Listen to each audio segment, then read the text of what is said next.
Assalamualaikum warahmatullahi wabarakatuh. Bismillah, alhamdulillah, assalatu wassalamu ala rasulillah. Amma ba'd. Dewan Hakim yang arif lagi bijaksana, hadirin sebangsa dan setanah air yang kami banggakan.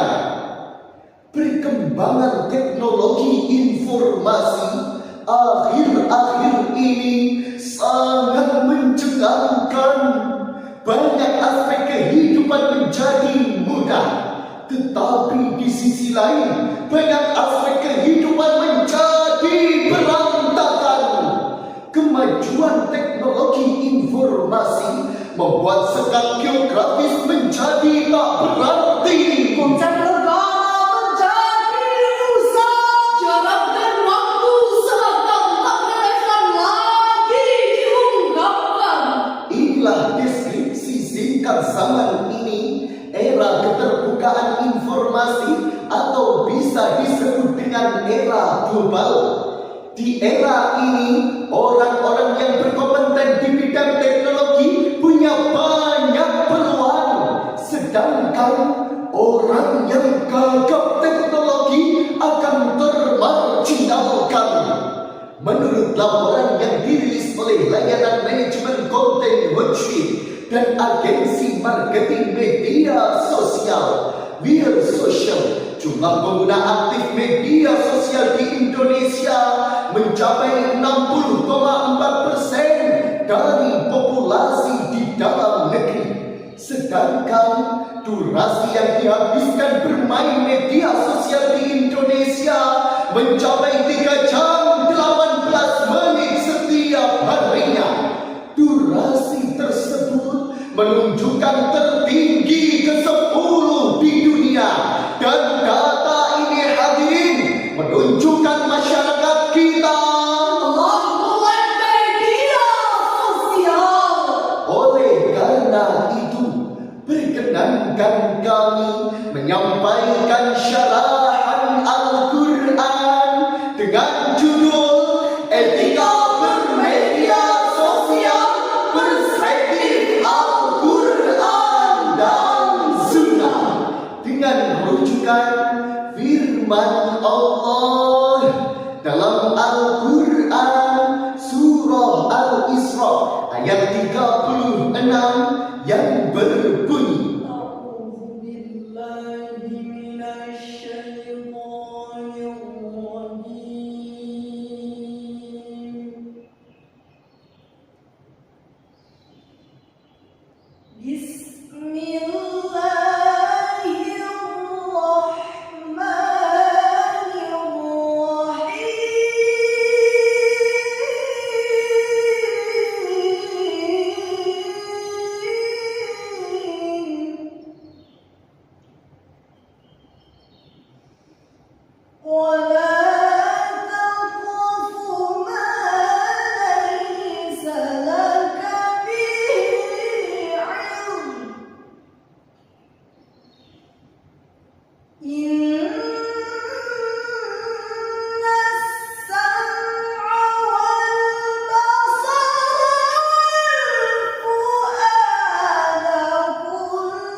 mengikuti apa yang kamu tidak memiliki pengetahuan.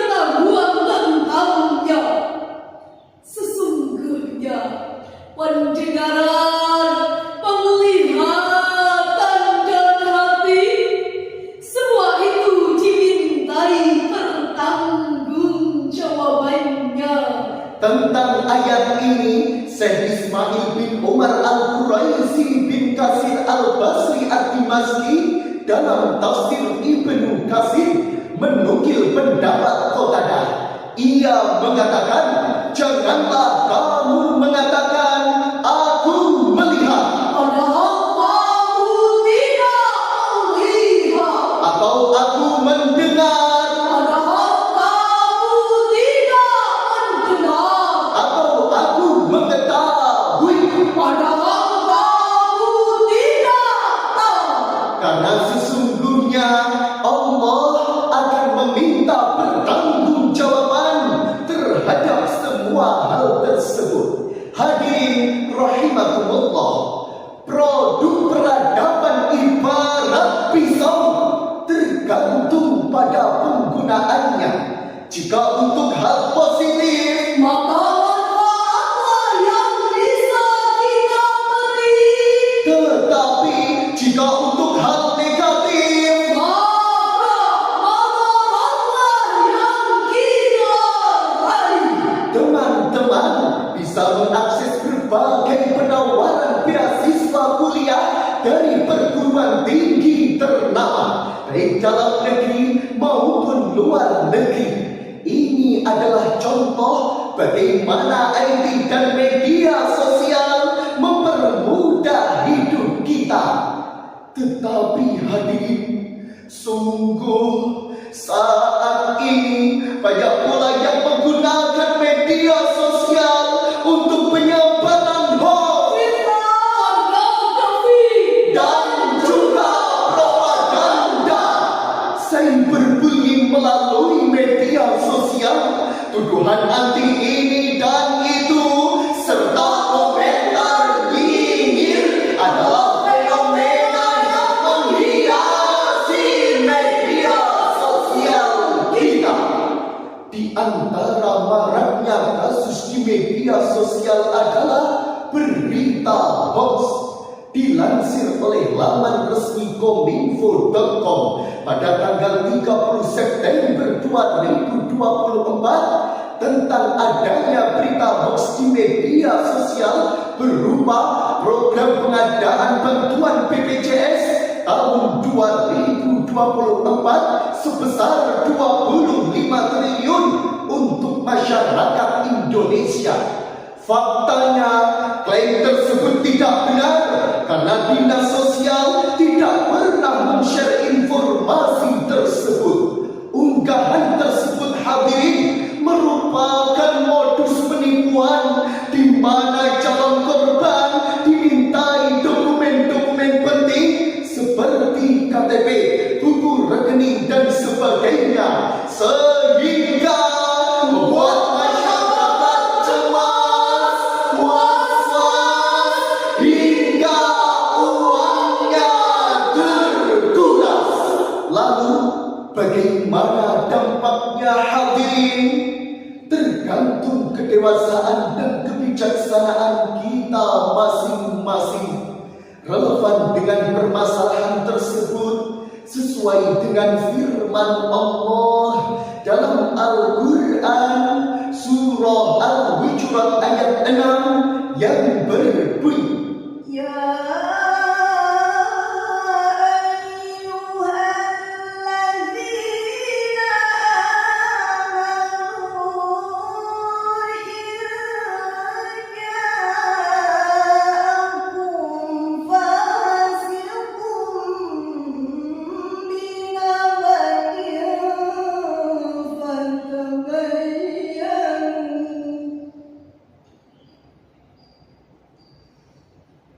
فتبينوا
Fathul Qadir menjelaskan bahwa tabayyun maknanya adalah memeriksa dengan teliti, sedangkan tasabut tidak terburu-buru dalam mengambil kesimpulan seraya melihat berita atau realitas yang ada, sehingga merasa yakin akan kebenaran informasi tersebut untuk dijadikan sebuah fakta.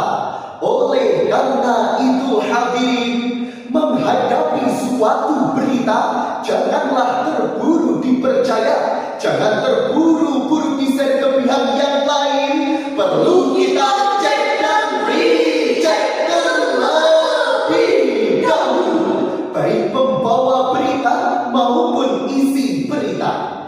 Mari bersama-sama bijak menggunakan media sosial, berlandaskan Quran serta Sunnah, terapkanlah. Senada dengan hal tersebut, Rasulullah Sallallahu Alaihi Wasallam bersabda, Kafabil mar'i kadiban an yuhadditha bi kulli ma sami'a. Cukuplah seseorang jika akan berdusta jika ia menceritakan setiap apa yang dia dengar. Hadis riwayat Muslim.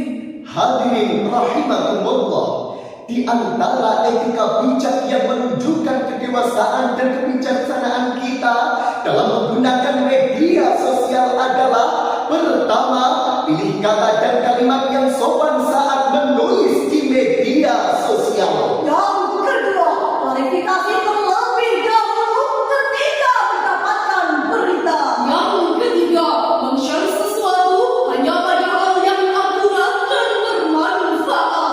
Dan yang keempat, memperhatikan kemampuan kantong kita. Dari syarahan tersebut dapat disimpulkan bahwa pertama, kita hidup di era global.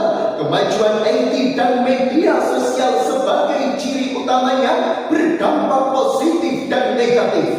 Kedua, diperlukan kedewasaan dan kebijaksanaan kita dalam menggunakan media sosial, serta utamakan perilaku sopan, klarifikasi, akurasi, dan hebat dalam menggunakan media sosial. Demikian syarahan yang dapat kami sampaikan.